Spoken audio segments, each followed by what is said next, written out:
Rentachintala school correspondent ఎం Peter Papayya విలేకరుల సమావేశాన్ని ఏర్పాటు చేశారు. ఈ సందర్భంగా ఆయన మాట్లాడుతూ సెయింట్ జోసెఫ్ హై స్కూల్ 75 సంవత్సరాల వజ్రోత్సవ వేడుకలను జయప్రదం చేసినటువంటి ప్రతి ఒక్కరికి కృతజ్ఞతలు తెలియజేశారు.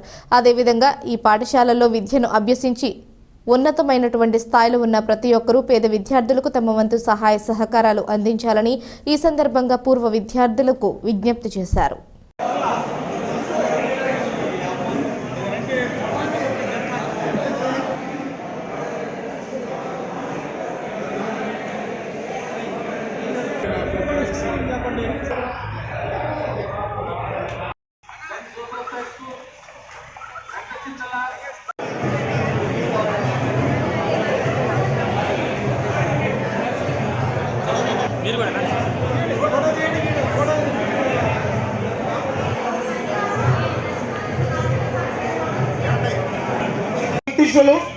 మరెంతో మంది డాక్టర్లు, లాయర్లు, గురు పొంగవలు, టీచర్లు, కండక్టర్లు, టెలిఫోన్ ఆపరేటర్లు, అలాగే పోస్ట్ మ్యాన్లు, వేలాది మంది సాఫ్ట్వేర్ ఉద్యోగులు, ఐటీ సంస్థలను నెలకొల్పి వేలాది మందికి ఉద్యోగ అవకాశాలను కల్పించడంలో మన విద్యా సంస్థ దోహదపడిందనటంలో ఎలాంటి సందేహం లేదని చెప్పడంలో విధానంతో నాకు తెలుసుకున్న విషయం ఏంటంటే, ఇక్కడకు వచ్చిన తర్వాత తెలిసింది, ఎంతో సంతోషించాను, అంతేకాక ఉపాధ్యాయుల సహకారం కూడా మరవలేనిది.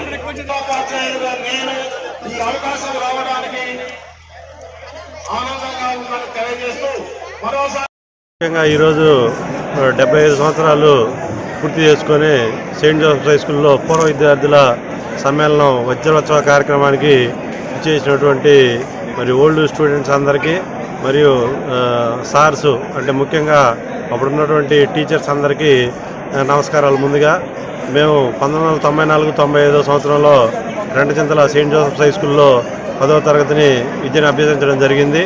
ఈ స్కూల్లో చదవటం వల్లనే మాకు ఇప్పుడు నేను ఎలక్ట్రిసిటీ డిపార్ట్మెంట్లో ఎలక్ట్రికల్ ఏఈగా రెంటచింతలలోనే చేస్తూ ఉన్నాను. అది కేవలం మేము ఈ స్కూల్లో చదవటం వల్లనే మాకు మంచి విద్యను బోధించినటువంటి గురువులకు ఎప్పుడు కూడా మేము రుణపడి ఉంటాం. వాళ్ళు చేసిన కృషి వల్లనే మేము ఇప్పుడు గవర్నమెంట్ సెక్టర్లో ఉద్యోగం చేసుకోగలుగుతూ ఉన్నాం. కనుక అందరినీ ఇప్పుడు ఈ సందర్భంగా ఇట్లాంటి కార్యక్రమాన్ని ఏర్పాటు చేసి ప్రతి ఒక్క స్టూడెంట్ని ప్లస్ మాతో పాటు చదువుకున్న వాళ్ళని పెద్దవాళ్ళని కూడా కలవడానికి ఏర్పాటు చేసినటువంటి వారందరికీ, ముఖ్యంగా మేనేజ్మెంట్కి, అట్లనే ఇక్కడ ఇచ్చేసినటువంటి వారందరికీ కూడా మీడియా ప్రతి ఒక్కరికి ధన్యవాదాలు తెలుపుతా ఉన్నాం. ఈ సందర్భంగా మాకు ఎంతో ఆనందంగా ఉంది. ఎప్పుడెప్పుడు ఎక్కడెక్కడో పనిచేస్తున్న వాళ్ళందరూ కూడా మళ్ళీ ఇక్కడికి ఒక గ్రూప్ లాగా చేరి మళ్ళీ కలుసుకొని ఆ పాత విషయాలు నెమరేసుకుంటూ ఎంతో సంతోషంగా హాయిగా గడిపినందుకు ప్రతి ఒక్కరికి ధన్యవాదాలు తెలుపుతా ఉన్నాం.